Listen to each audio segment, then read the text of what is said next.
beautiful day today. A little windy, but beautiful. Today, we are going to talk about routes. That was real nice. Holy moly. Sorry, let me start that over again. Beautiful day today. Today we're going to talk about routes and stealing from everybody on Strava. So it should be fun.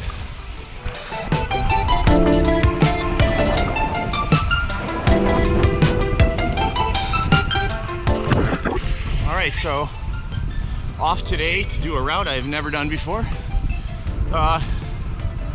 Decided this week was going to be a fun week to get some mileage in, but nothing too crazy. I was planning on a long ride today, and then work sent me a bunch of stuff to do, and I got sidetracked. So what I wanted to be 6 hours on the bike turned out to be, well, maybe I get 3. So yesterday I spent some time on Strava. You could use other sources too, but today we're going to talk about Strava. With the Strava routes feature and your element, your Garmin unit would work as well. You can look at other people's routes and make them your own.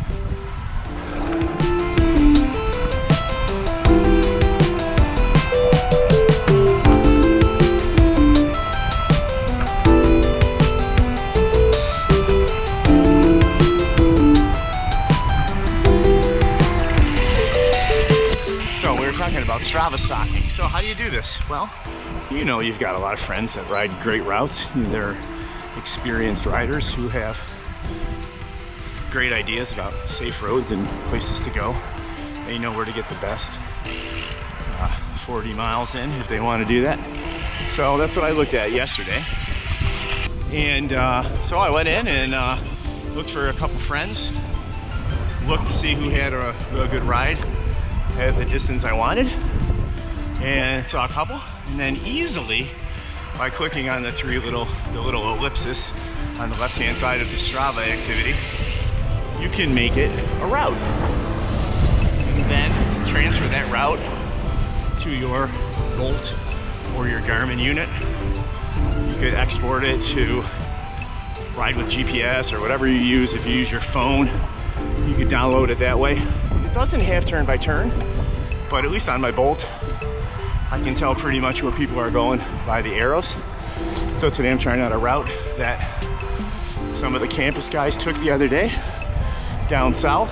We'll see how it works out.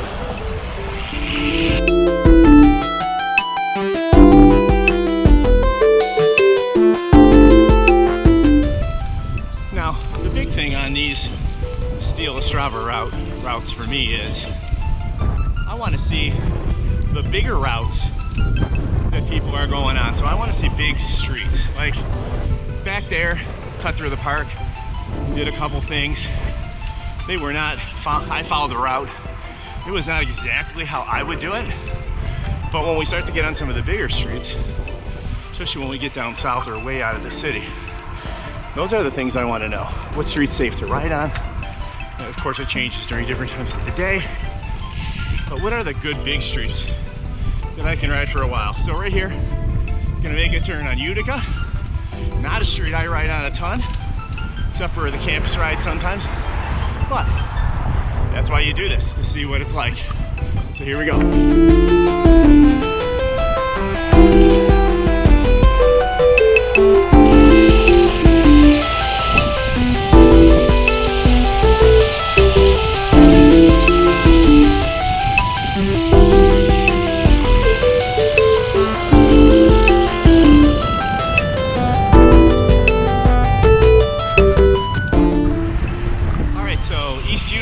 Took me out to, now I'm on Fillmore, which I know very well.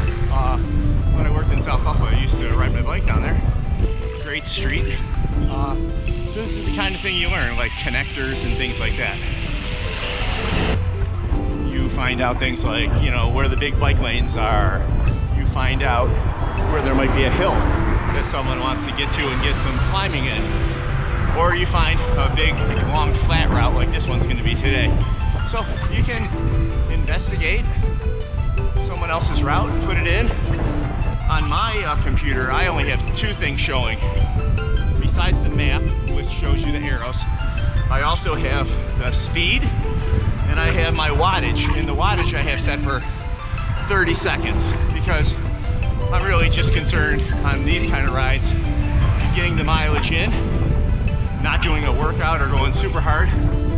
So I'm trying to keep it under a certain number, not over or in a certain zone. I'm trying to stay in zone 2 or less. So that 30-second power helps.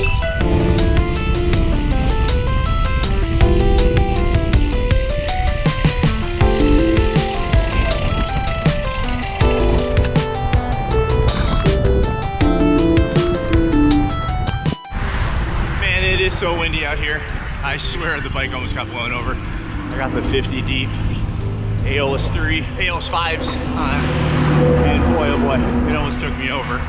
So I haven't vlogged much, but when you're on a route like this, so now I'm out on Clinton, very nice route to get out of the city. Think about the time of day. So for example, I'm here at midday, so traffic is kind of low. In the early morning, would that be a good route?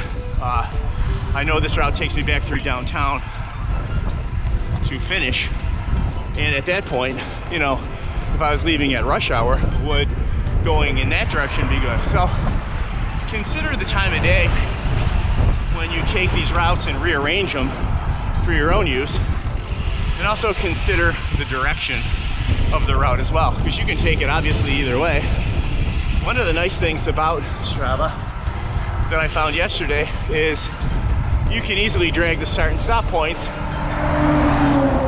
because obviously you're not leaving from your friend's house.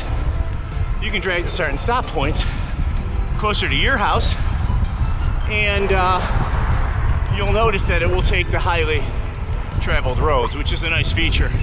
It's also a good way to find new spots. You could easily just pick a town. I mean, this is very experimental, but I've done it on the Element. Pick a town or a place you want to go, drag that as your to and back, and see where it takes you. It works pretty nice. So far this route's been good.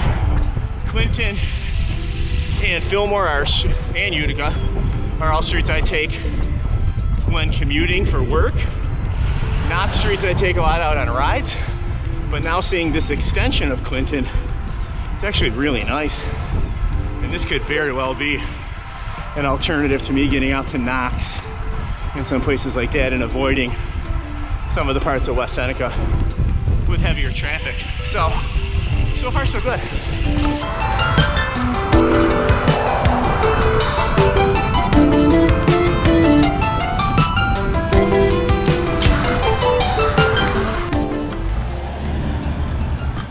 What I was gonna say is, if you are in a turning lane like this, especially when there's a right on red allowed, make sure you get out of the way.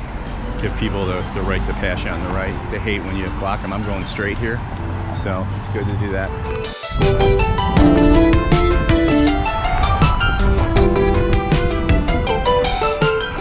All right, now out on Windsphere off of Clinton. Clinton was great the whole way out. Boy, wide shoulders, good traffic. Not too much, people were nice. Definitely, so that's the kind of thing you want to look at is, what if I kept taking that out and didn't make the turn? Is it a good route farther out that way? It seemed to narrow a little bit past transit, but that's the kind of thing you use these steal a Strava routes for, is finding out how you can expand or even go farther. So here's Windsphere.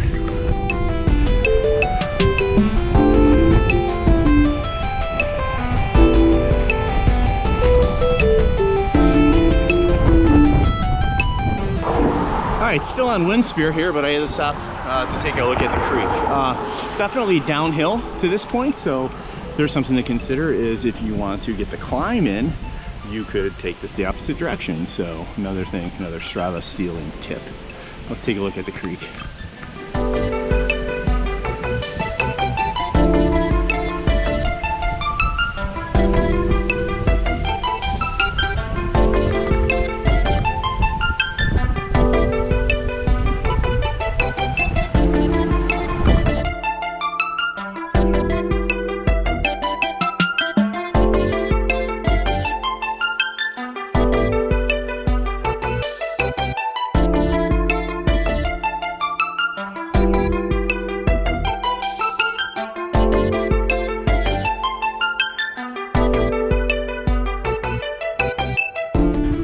definitely spoke too soon there, because the real hill I had not gone up yet. So scratch what I said. That was a doozy. Punchy little one, maybe only 1/8 of a mile, 1/4 mile, but a good gradient. So I'm excited to see where the rest of this takes me.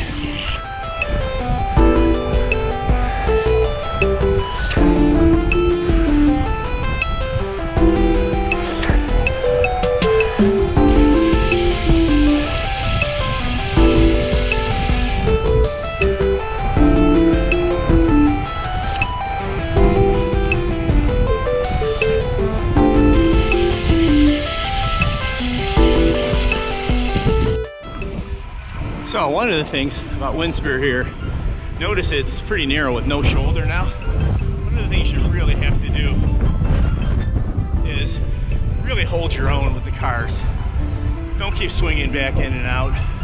You're better off to have them know you're going to stay on your line and be safer that way. So practice that when you're out on these smaller roads. The cars will give you right to pass if you're smart about it. So here's my turn and then back to the city. That was a great ride. I think I'm gonna get hit in the face the whole way back with the wind. Not looking good.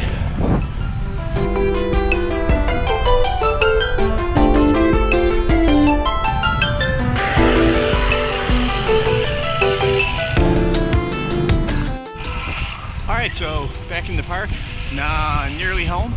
I have to honestly say that was a great route. The way home took me a few spots I would not normally have gone, but they were probably better. And work goes into other routes. So now I'll go home, tweak some things, like tweak the beginning. I don't need to go all the way down to Elmwood Village.